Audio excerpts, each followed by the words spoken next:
कल्पना कीजिए उस क्षण की जब ब्रह्मांडीय मौन में पहला स्पंदन हुआ। जब निराकार ब्रह्म ने आकार लेना शुरू किया, तब उनके दिव्य मस्तिष्क के गहनतम कोनों से 7 अद्भुत ऊर्जा पुंज फूट पड़े। ये साधारण प्रकाश कण नहीं थे, बल्कि वे 7 ऋषि थे, जिनके भीतर अनंत ज्ञान और तपस्या का तेज समाहित था। ये सप्तर्षि, जैसा कि वे जाने गए, केवल ऋषि ही नहीं थे, बल्कि वे ब्रह्मांडीय चेतना के प्रथम वाहक थे, जिन्हें आकाश गंगाओं के जन्म से पहले ही तारों के बीच अपना शाश्वत स्थान मिल गया था। सप्तर्षि मंडल, जो आज भी रात्रि के अंधेरे में अपनी रहस्यमयी कहानी कहता है। ये 7 दिव्य आत्माएं कौन थीं, जिन्होंने सृष्टि के उषा काल में ही अपना अद्वितीय स्थान बना लिया था? सबसे पहले थे महर्षि वशिष्ठ, जो ब्रह्मदेव के संकल्प से उत्पन्न हुए थे।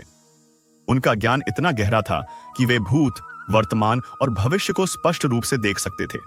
अयोध्या के राजगुरु के रूप में उन्होंने भगवान राम के जीवन को धर्म और मर्यादा के पथ पर आलोकित किया। सत्य और न्याय के सिद्धांतों को स्थापित करने में उनकी महत्वपूर्ण भूमिका रही। दूसरे थे महर्षि विश्वामित्र, जिनकी कहानी एक अद्भुत रूपांतरण की गाथा है।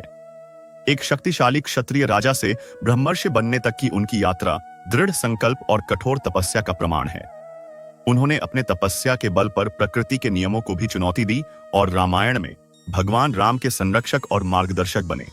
उन्हें अद्वितीय अस्त्र शस्त्र और ज्ञान प्रदान किया।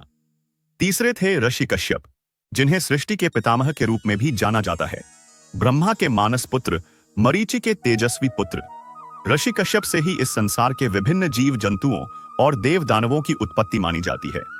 उनकी पत्नियों और उनसे उत्पन्न संतानों की कथाएं सृष्टि के विस्तार की जटिलताओं को दर्शाती हैं। चौथे थे महर्षि भारद्वाज, जिनकी तपस्या और ज्ञान वैदिक ऋषियों में अद्वितीय था। देवताओं के गुरु बृहस्पति के पुत्र भारद्वाज ने ऋग्वेद के 6ठे मंडल के दिव्य मंत्रों को साक्षात्कार किया। उन्होंने शिक्षा और विज्ञान के क्षेत्र में महत्वपूर्ण योगदान दिया और उनके आश्रम ज्ञान के केंद्र के रूप में दूर दूर तक प्रसिद्ध थे। पांचवें थे महर्षि अत्रि, जो अपनी अटूट सत्यनिष्ठा और तपस्या के लिए जाने जाते थे। ब्रह्मा के नेत्रों से प्रकट हुए अत्रि और उनकी पतिव्रता पत्नी अनुसुईया की कथा त्रिदेवों को भी नतमस्तक करने वाली है। उनकी तपस्या के फलस्वरूप ही ब्रह्मा, विष्णु और महेश ने उनके घर पुत्र रूप में अवतार लिया। छठे थे महर्षि गौतम, जो अपने गहन ज्ञान और न्यायप्रियता के लिए विख्यात थे। उन्होंने न केवल वैदिक मंत्रों की रचना की, बल्कि कृषि और जल प्रबंधन जैसे लौकिक विषयों पर भी अपना ज्ञान साझा किया।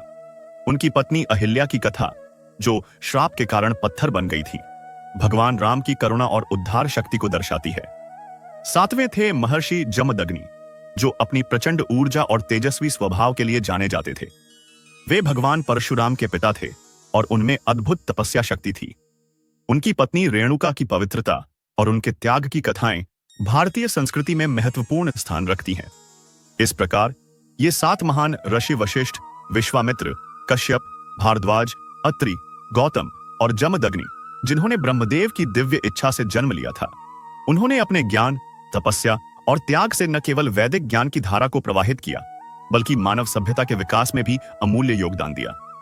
आकाश में सप्तर्षि मंडल के रूप में वे आज भी हमें ज्ञान, त्याग और कर्तव्य निष्ठा का संदेश देते हैं। सनातन धर्म की ऐसी ही रोचक कहानियों के लिए हमारे चैनल को लाइक, शेयर और सब्सक्राइब करें।